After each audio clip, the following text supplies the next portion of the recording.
Just down the road from San Francisco, Vallejo is bankrupt. Yes, that was one of the first California bankruptcies a couple of years back. Now you have San Bernardino, Stockton, and Mammoth Lakes that have joined Vallejo in bankruptcy. Wow. How do we protect Texas? All of them are, people are moving from California. Yeah. I mean, it's a reasonable question, I think. Yeah. They're moving from California. We know that Obama's, what did you call it earlier? Operation, whatever. Yes. But they're coming here. How do we protect the conservative values that bring Texas that they want to move here for? Texas has two major things that are acting to inoculate Texas against the infection in California. The two things are your labor laws, right? The labor laws in Texas is a right-to-work state. California is a union state. California's government employee unions are enormously powerful. Texas government unions are weak in comparison. The trial bar here was dealt a blow a few years back with some of the medical malpractice reforms and last session's loser pay reforms. That was good, right? So that has allowed average people who work for a living to have a bigger voice here than in California, where the trial bar, the environmentalists, and the government unions and the private sector unions really control the place. So that's number one. Number two is welfare dependency.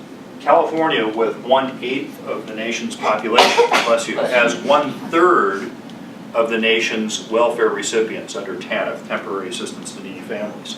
Now, Texas has a lot of food stamp recipients, but generally speaking, people on food stamps are also working.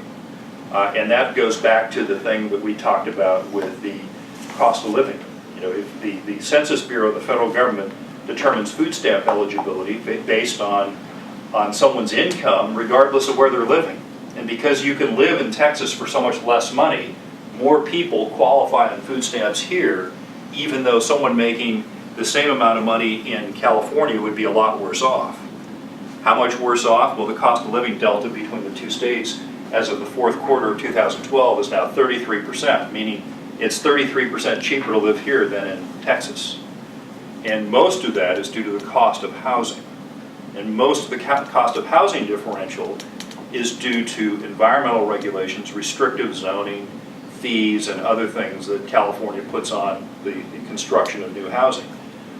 In California, the cost of a new house, and thus the cost of existing housing stock, because this is affected by the new housing stock, is 61% higher than it would otherwise be because of all of the restrictions put on building new houses.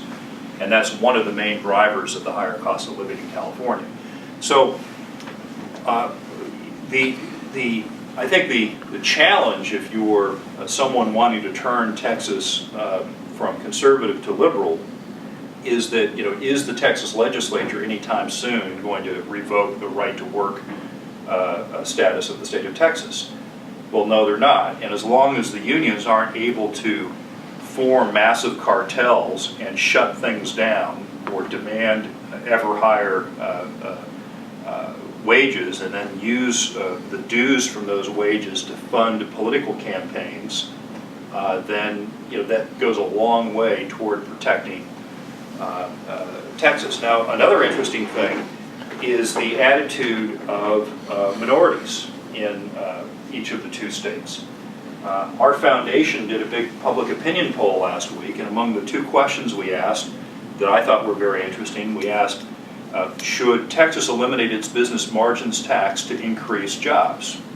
And should Texas environmental regulations be subjected to cost-benefit analyses?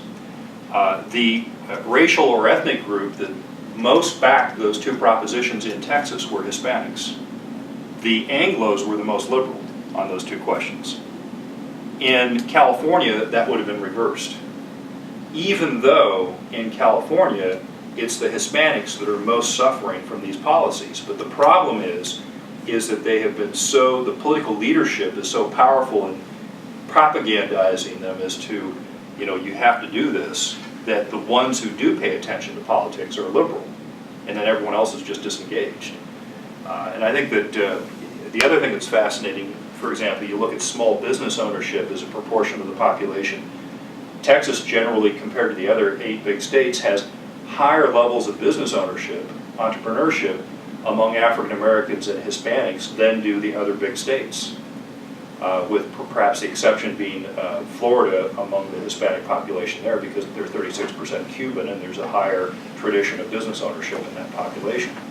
So it seems to me that because Texas has gotten it right on the regulatory and tax front, it's easier for people to create a business in Texas, and as a result of it being easier for people to create businesses, people I think are more inclined to like the system the way it is, because they can benefit from it. They can see the connection between conservative policies, and they're able to get ahead and live the American dream.